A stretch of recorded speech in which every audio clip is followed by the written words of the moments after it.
Hey everyone, Happy New Year, and we want to say Happy New Year and welcome to the very first Radiotopia Presents of 2024.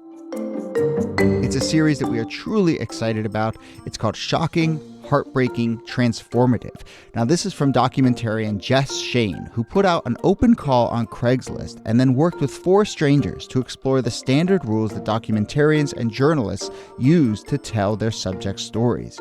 So the series gets into all sorts of questions about what happens when people's real lives are collected, edited, and consumed. The show pulls back the curtain on what goes on behind the scenes of your favorite nonfiction shows. And then it turns in on itself and some really interesting twists and turns along the way in the making of the show. I've gotten to know Jess a little bit over the making of this show. Every time I chat with her, there's a new wrinkle to this story. It is really incredible. So go check out the new Radiotopia Presents series, Shocking, Heartbreaking, Transformative. It is out now on your favorite podcast platform.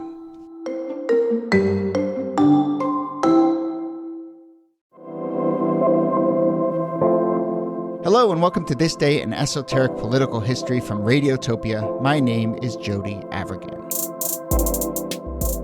This day, January 28th, 1850, Senator Henry Clay introduced a series of resolutions aimed at trying to build compromise in the Senate and avert a crisis between the North and South.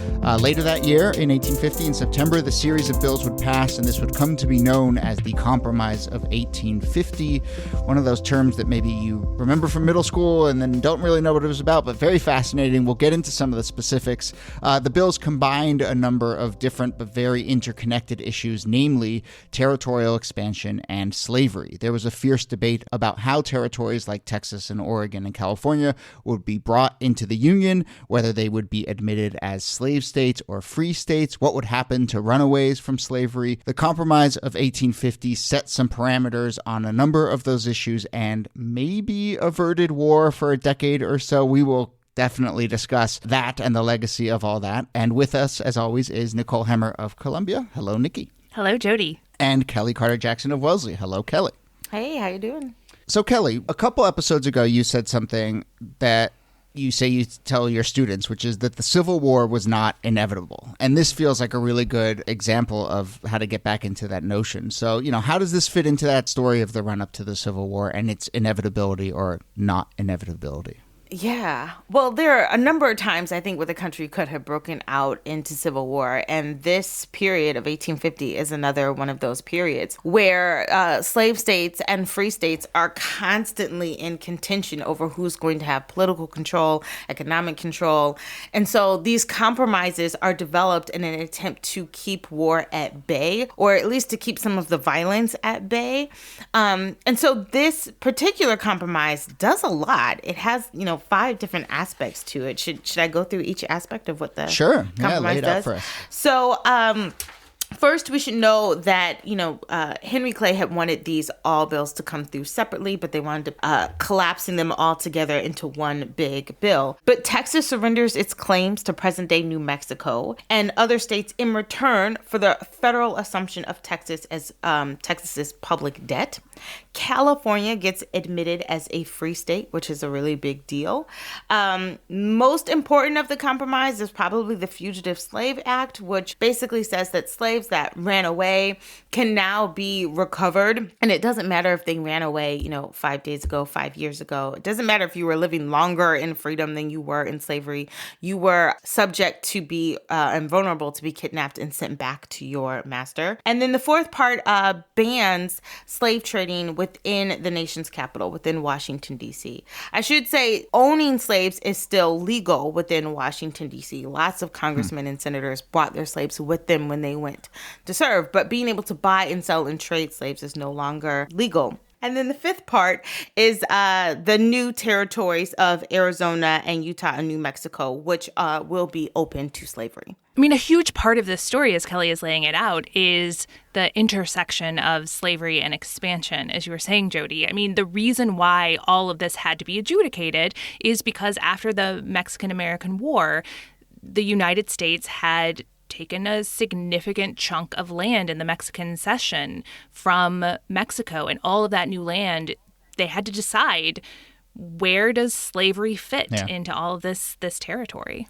Yeah, I mean, it's, that's I think from my naive sort of understanding of this, like, it's so fascinating that, like, that's what forces the question, right? It's not the moral implications of all of this, or it's like the North and the South felt like pretty settled on, and now all of a sudden there's this third thing that forces this question of what are we going to do, because we're starting from scratch a little bit with these territories.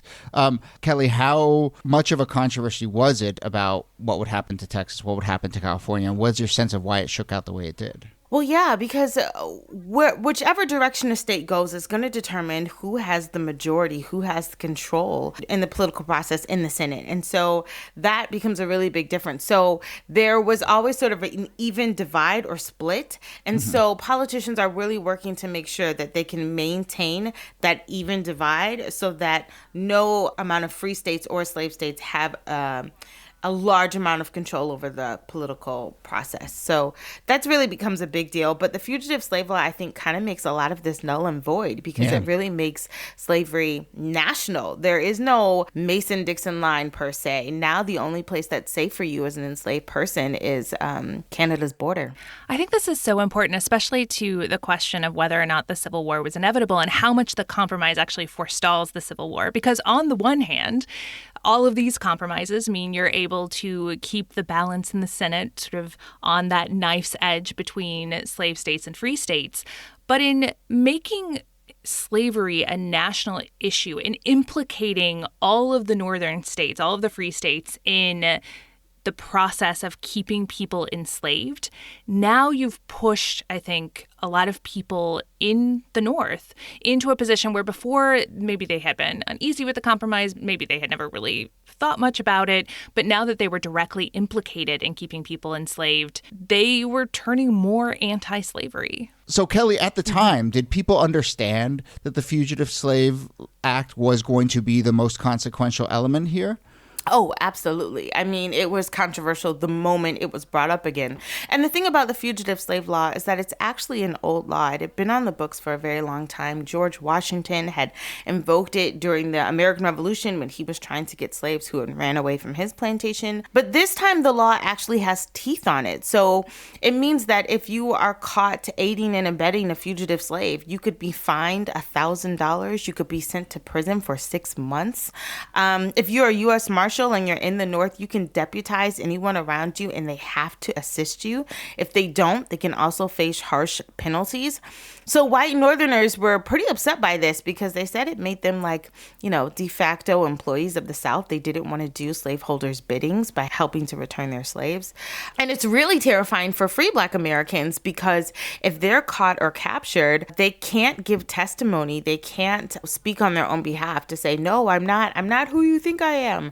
So it becomes a really big deal. And this is, of course, where we get the rise of the Underground Railroad. As you mentioned, Canada now becomes the one place where enslaved people can go and be guaranteed their freedom. Absolutely. I mean, I would say the peak of the Underground Railroad is between 1850 and 1860, in which you have hundreds, thousands, really, of enslaved people and free people making the pilgrimage to Canada to get to a safe haven as they possibly can. But you also have Black communities that are fortifying themselves to protect themselves against slave catchers for those who decide to stay and make a good stand. So let's take on this question of how much did this forestall war? I mean, Niki, at the time, President Fillmore says that the Compromise of 1850 is a, quote, final settlement of sectional issues.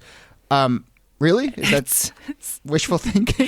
It is incredibly naive. I mean, this had been the poison pill of the United States from the moment of its founding. And to think that 5 laws passed through the Congress were going to suddenly settle this. It treats it as a legislative issue right. Instead of a moral issue, instead of something so deeply rooted in and uncompromisable. At the end of the day, that was the issue with enslaving millions of people. It's not something that you really could compromise on long term.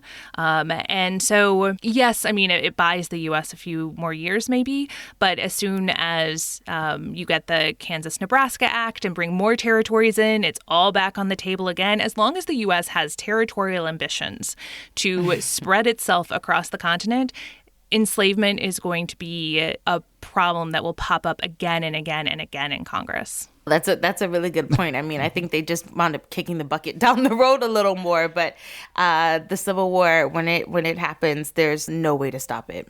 Kellie, is 1850 when they imposed the gag rule in Congress? When does that happen?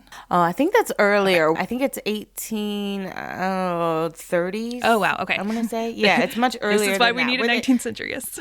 Yeah, it's the 30s because they basically are saying to abolitionists, hey, you can't even speak about this in Congress. Okay. Awesome. Okay, just checking. Yeah. All right, well, we're going to leave it there. Nicole Hemmer, thank you as always. Thank you, Jody. And Kellie Carter-Jackson, thanks to you. Thank you. This Day in Esoteric Political History is a proud member of Radiotopia from PRX, a network of independent, listener-supported, artist-owned podcasts. Our researcher and producer is Jacob Feldman. Our producer is Brittany Brown. Our website is thisdaypod.com. You can find all of our shows there. You can find information about us, and you can find a way to get in touch with us.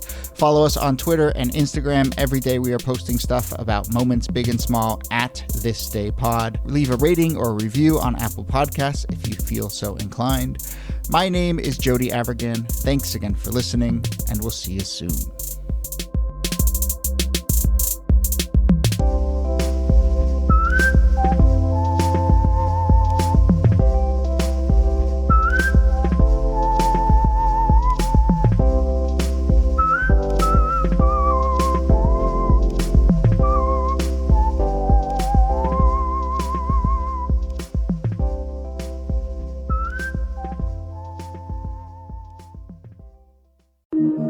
Radiotopia.